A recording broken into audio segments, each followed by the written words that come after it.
선생님 인생에 정말 길게, 그러니까 최근 10년을 봤을 때 어떻게 그 10년 안에 너무 많은 일들이 일어났잖아요. 너무 지금 잘 알겠다. 그게 어떻게 보면 되게 평범한 어떤 두 아이의 그쵸, 엄마였고 그쵸. 평범한 어떤 블로거였고 그랬던 사람에서 안녕하세요. 여러분 안녕하세요. 지금 봄살 북카페? 북카페는 아닌데 네. 여기 제가 만든 공간이거든요. 이제 음. 어떻게 써먹어야 될지 아직 고민 중인 너무 예뻐요. 여기서 뭐 독서모임 해도 되고 와인 모임 와인 모임, 원데이 클래스. 얼마 전에 꽃꽂이 원데이 클래스 했다면서요. 했어요. 그리고 그림책 수업도 준비되어 있고 제가 책쓰기나 글쓰기 수업 같은 것도 여기서 좀 해보려고요. 에세이 여기서. 쓰기 이런 거. 지금 저희가 뭐 할 거냐면 봄살이 새로 시작한 유튜브가 있어요. 유튜브 촬영을 갑자기 느닷없이 하자고 저한테 이렇게 얘기를 해서 좀 당황스럽습니다. 유튜브가 지금 자리를 잡기 전이고 조회수도 얼마 안 되고 뭐 인기도 없어요. 근데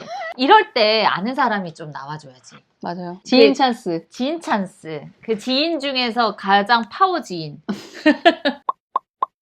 혹시 봄살을 모르시는 분들을 위해서 잠깐 소개를 하자면 제 엄마병원 17년 보고서 그리고 엄마병원 실전 노트 그리고 세 번째 책인 아이 마음을 읽는 단어 그 책을 내준 청림출판사의 에디터 팀장님이세요. 그래서 봄살이랑은 책을 쓰기 위해서 만난 인연인데 저희가 유튜브 또 매주 영어 과외를 하면서 좀 더 친한 이제 동생 같은 그런 친구가 된 케이스인데 책 쓴, 책 쓸. 그래서 책 이야기를 하는 채널로 만들고 싶어가지고 사실상 지금 시작한 지 얼마 안 됐는데 원래 예전에 막 에디터에 대한 채널도 했다가 세컨하우스에 대한 채널도 했다가 브이로그 같은 그런 거. 브이로그 또 너무 했죠. 맞아요, 근데 맞아요. 아무도 내 브이로그를 보지 않아. 그래가지고 그래서 또 없앴다가 근데 저는 영상 찍고 얘기하고 뭐 만들고 이런 걸 너무 좋아하는 사람인 것 같아요. 감각이 있어. 근데 지금 결심을 하고 시작을 한 게 책 쓴 책쓸인데 지금 책 쓰기에 대한 그렇게 알려주는 유튜브가 많지도 않고 있다고 해도 그렇게 양질의 정보를 알려주고 있진 않아서 제가 하고 싶은 얘기를 다 하는 그런 채널로 우뚝 서고 싶다는 생각이 들어가지고 그걸 하고 있고 그래서 에디터 친구들이나 아니면 출판사 대표님들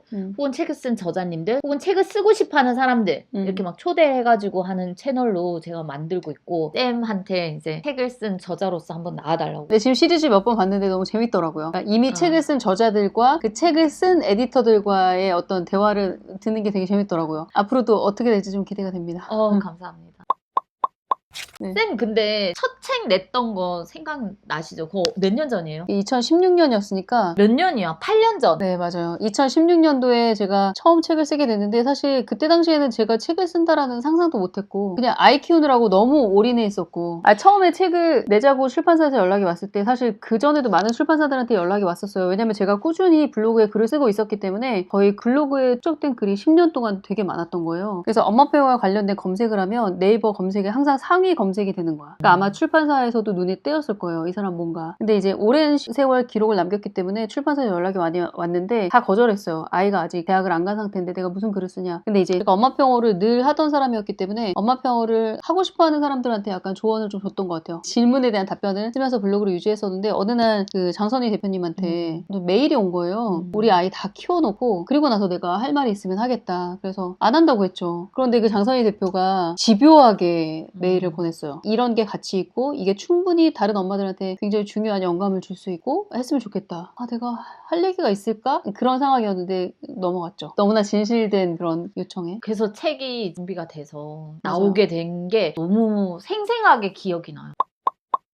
제목을 지을 때 선생님이 이미 그 당시에 17년을 했다라고 해서 맞아요. 17년 보고서로 하고 싶다고 했고 그러니까 내가 17년 동안 애를 키운 경험을 쓰겠다라는 그런 취지로 출판사에서는 엄마표 영어에 17년 보고서가 붙는다는 게 아니 이거는 상상할 수도 없는 그러니까 뭔가 말이 안 되는 이야기 같은 거죠. 내부에서 제목회의 할 때 엄청나게 고민이 많았었어요. 쌤 이거 아닙니다 막 그러고 우리끼리 막 좋은 제목이라고 생각했던 거를 막 제안을 드렸었는데 쌤 그거 다 가차없이 까시고 근데 우리는 또 우리끼리 설득을 하고 그러는 와중에 본인 블로그 이웃들에게 물어보겠다 해서 제목 투표 붙였잖아요. 비하인드 스토리인데 여기 지금 라방 들으시는 분들은 도대체 무슨 얘기하는 거야? 뭐 이런 생각을 하실 텐데 장선희 대표님이 책 제목을 정할 때 출판사에서 주로 제목을 정하신다고 하더라고요. 맞아요. 그리고 저자는 사실 그냥 출판사에서 정해주는 제목대로 따라가는 식이래요. 왜냐면은 출판사 분들이 워낙에 전문가니까 그쵸. 시장에서 원하는 언어가 뭔지 그걸 잘 아니까 그걸 이제 그대로 가져가는 편인데 저는 근데 약간 고집을 피운 거죠. 나는 엄마표 영어 17년 보고서 이 제목으로 가야겠다. 이거 아니면 안 되겠다. 이거 아니면 그 어떤 것도 나는 좀 마음에 내키지 않는다. 근데 그랬죠. 생각해보면 우리도 우리의 젖어 있었다 그러나? 늘 짓는 제목이나 늘 조합하는 어떠한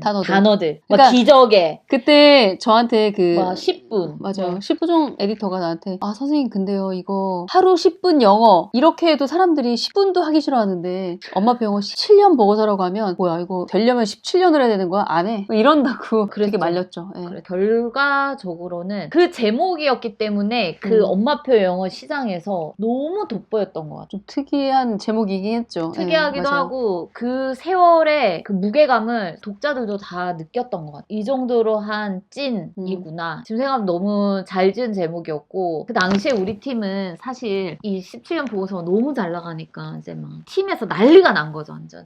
베스트셀러가 막 탄생해가지고 끌벅죠. 그쵸. 약간 저에게는 처녀작이잖아요. 태어나서 그쵸. 처음 써본 책인데 그렇게 많은 인기를 끌지는 저도 몰랐어요. 그런데 지금 돌이켜 생각해보면 제가 10년 동안 블로그에 글을 쓰면서 소통한 친구들이 많아요. 같이 아이를 키운 엄마들이 많은 거예요. 근데 이 엄마들이 이제 새벽달이 책을 낸다고 하니까 되게 내일처럼 기뻐해줬던 것 같아요. 아무따 또 구입하고. 그 의리로 구입하는 거지. 책의 퀄리티는 잘 모르겠고 새벽달이 내 블로그 이웃인 내 친구가 책을 낸다고 하니까 그렇게 많이 사주셨던 것 같아요. 유튜브, 뭐 인스타그램, 블로그 몇 가지 SNS 채널이 있잖아요. 맞아요. 근데 그 중에서 가장 팬덤이 튼튼한 게 블로그예요. 그래서 블로그로서 자기 커리어를 되게 그러니까 차곡차곡 이렇게 축적해낸 사람은 책으로 나왔을 때 화력이 더 세더라고요. 근데 유튜브로 막 100만 유튜브, 200만 유튜브 막 되게 대단한 것 같은데 오히려 그들은 책 나와도 축하해요 하고 말지 책을 사거나 구매까지 이어지지 않는다. 그렇지 않아요. 되게 쉽지 않아요. 그 구매까지 이어지는 거. 오랫동안 기다렸던 친구들이 많았다는 게 그 책이 세상에 나왔을 때 그렇게 환영을 받았었던 어떤 비결인 것 같긴 해요. 그리고 또 책을 내자마자 보통 저자 사인회 하기 전에 강의를 하잖아요. 맞아. 그런 거 많이 기획하시죠? 그럼요. 너무 기획 많이 책이 하죠. 나오면 그 저자의 그 강의를 하고 강의 끝나고 사인회 한다. 뭐 이런 거. 선생님한테도 그래서 저자 강연회를 합시다라고 했을 때 선생님 되게 하기 싫어했잖아요. 네, 그랬어?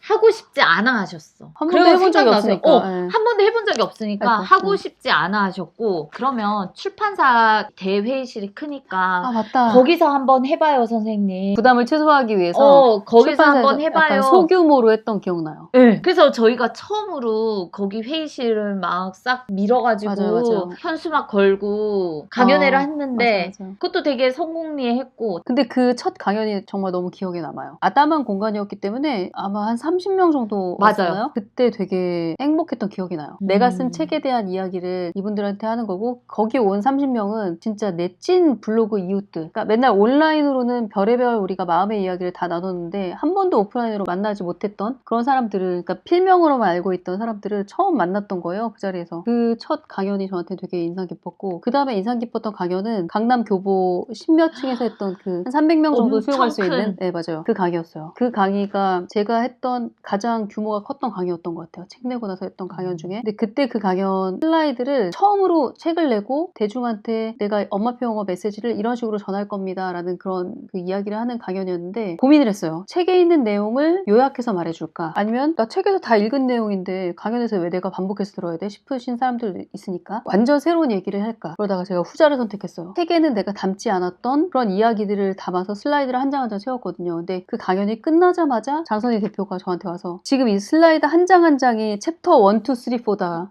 두 번째 책 계약하자. 그래서 두 번째 책 계약한 거예요. 제가 느낀 게 강연이 책을 써서 메시지를 전하는 것보다 훨씬 더 파워풀하다 그런 생각을 했어요. 강연을 준비할 때 그 슬라이드 한 장 한 장에 내가 말하고자 하는 그런 메시지를 도식화해서 약간 시를 쓰는 시인의 마음으로 글을 좀 다 가지치기 해서 정말 중요한 글만 남겨서 강연을 하는 게 정말 매력적이다. 그때 되게 강연의 매력에 좀 빠졌던 것 같아요. 그때 이후로 계속 강연을 하게 된 거고. 저는 사실 어떤 누구보다 센 강연을 많이 들은 사람이라고 맞아. 자부할 수 있지? 자부할 수 있어. 초창기부터 따라다녔고 관계자로서 따라다닐 수밖에 맞아, 없긴 맞아요. 했지만 단 한 번도 같은 강의가 없었다. 난 음. 그게 너무 신기했어요. 선생님 늘 신기하다고 생각하는 포인트가 그런 거야. 늘 같지 않아. 계속 수정해. 계속 수정하고 계속 수정하고. 그게 너무 신기하다고 느꼈던. 뼈대는 같을지 몰라도 스토리텔링이 달라질 수밖에 없는 게 그게 제가 무슨 천재적인 어떤 기획력이 있거나 창의성이 있어서 그렇게 매번 다른 PPT를 만드는 게 아니라 저는 끊임없이 블로그를 통해서 유튜브를 통해서 그리고 또 인스타를 통해서 소통을 하잖아요. 그러면 이 질문들이 같은 질문인 것 같은데 되게 다른 버전으로 올라올 때가 많거든요. 근데 거기에 대한 답을 하다 보니까 결국에 맥락은 같은 맥락인데 살짝 멜로디가 다른 그런 식으로 이제 답변을 하게 되는 것 같아요. 선생님 인생에 정말 길게, 그러니까 최근 10년을 봤을 때 어떻게 그 10년 안에 너무 많은 일들이 일어났잖아요. 너무 지금 잘 알겠다. 그게 어떻게 보면 되게 평범한 어떤 두 아이의 엄마였고 그쵸. 평범한 어떤 블로거였고 그랬던 사람에서 어떻게 보면은 책을 쓴 완전 베스트셀러 작가, 또 낭독스쿨 책까지 하면은 그쵸. 몇 권인지 기억도 안 나잖아요. 셀 수가 없죠. 셀 수가 없죠. 몇십 권이겠죠. 그렇게까지 책을 쓴 저자가 됐고, 그래서 강의도 셀 수가 없죠. 지금까지 한 강의들. 맞아요. 그리고 앞으로 또 해나갈 일, 하고 있는 일, 이런 것도 뭐 너무 무수히 많은데 선생님한테 진짜 책이라는 게 너무 큰 뭔가 인생의 터닝 포인트였던 것 맞아요. 같아요. 터닝 포인트였죠. 그리고 그때 곰살은 기억날지 모르겠지만 나한테 그런 얘기 한 적 있어요. 저자가 책을 내면서 그냥 끝이 아니라 그 책을 내는 것이 스타팅 포인트가 되는 게 너무너무 뿌듯하다고. 그러니까 그 사람이 책을 내면서 강연을 하게 되고 사람들한테 영향력을 미치는 사람으로, 그러니까 그런 리더로 성장하는 과정을 보는 게 너무 짜릿하다.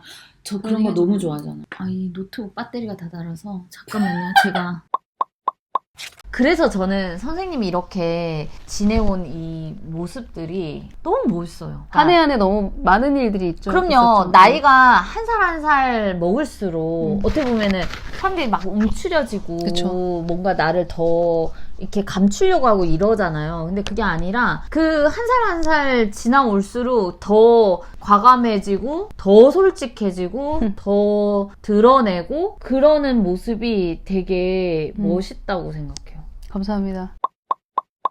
쌤이 별로 생각 없으셨는데 쌤 앉으세요. 마이크 빨리 꽂으세요. 카메라 앞에 앉으세요. 이렇게 해가지고 맞아요. 지금 앉혀놓고 찍고 있어요. 이럴 때 찍어야지. 언제 찍어? 봄살이 유튜브를 다시 시작했대요. 사실 유튜브 너무 옛날부터 했었어요. 그러니까 유튜브 시조새? 제가 유튜브 시작할 때보다 더 먼저 시작했죠. 네. 그래서 쌤한테도 막 조언을 했죠. 이렇게 하세요. 저렇게 하세요 하고 맞아. 내가 미쳤었나 봐. 그렇게 당정맞아. 제가 쌤한테 얘기했던 거 이메일로 막 이렇게 써서 보냈잖아요. 유튜브 기획을 해주셨더라고요. 너무 잘하고 계신데 내가 그냥 이렇게 하시는 거 어떨까요? 하면서. 맞아요. 그냥 제가 하고 싶은 대로 할게요. 그랬죠, 제가. 맞아. 약간 기획의 천재고 여러 가지 유튜브를 경험을 해보다가 지금 최근에 시작한 유튜브가 맞아. 이름이 뭐죠? 지금 책 쓸인데 제가 느끼기에 책 쓰기에 대한 얘기를 할 때 제일 할 말이 많더라고요. 그러니까